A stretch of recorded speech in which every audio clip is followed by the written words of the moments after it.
Santa Monica Update, your source for local news in Santa Monica. Have you ever heard the old saying, back in the day? It refers to a period of time when things were very different.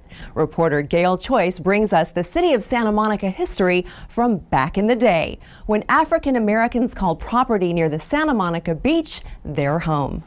It was a ride back through time. The Heritage Tour highlights Santa Monica then and now. City officials and several Black historians joined together for a bus tour that gave them a first-hand look at the homes, businesses, places of worship, and recreation that dominated Black life back in the day. What I found is that people, especially in our community, we kind of quit telling the stories. And older people, kind of assume that the younger people don't want to know, so they don't talk about it. And so it gets lost.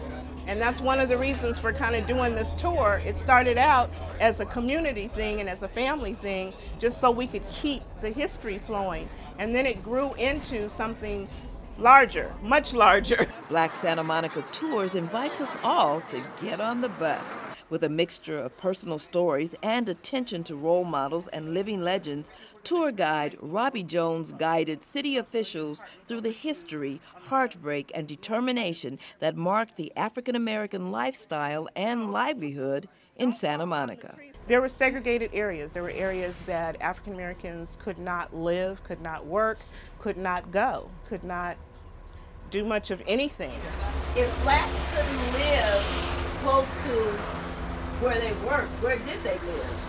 Except at the beach and... We're about to show you. This is considered the Pico neighborhood. These are 3 of the 5 apartment buildings that were built by African Americans for African Americans to live closer to their employment. The home built by Paul R. Williams, famous African American architect, and it was built for built for the Tucker family, Essie Tucker. But there were roughly 6 African American churches in the community. Many of the buildings built by and for the African American community in Santa Monica are still standing. Many Blacks took the opportunity to frolic in the ocean like everyone else in a segregated area known as the Inkwell. But this was part of the segregated beaches in Santa Monica. When I was a kid, and my grandmother used to always tell our family that came from Compton and LA and to just come down Pico. And I always thought we did it for convenience. I had no idea that it was segregated and we were not allowed to go to any other part of the beach. We call this the Inkwells. I don't know how many, there's Inkwell and Martha Vineyard, and this is our Martha's Vineyard. And so it's a very special part of our lives because we all hung out down here, we all played here, and we all had a great time down here. Okay, everybody knows what this area is, I'm sure. Yeah. Those who don't know, there's an area in here, and we're about to kind of make that area called the Belmar Triangle. But this was a community of African American community from Bay Street all down by the Civic Center area. Their homes were condemned, so to speak, because it was considered slums. They were living, their houses weren't beautiful, but they were still their homes.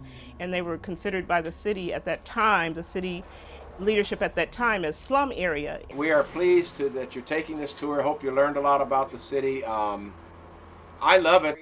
African Americans living in Santa Monica continue to thrive in all aspects of government, business, and community service.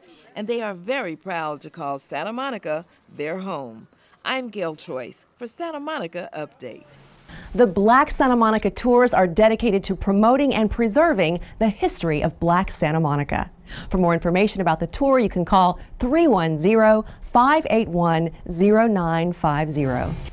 Well, that's it for this edition of Santa Monica Update. I'm Tamara Henry, and for all of us at City TV, thank you for watching.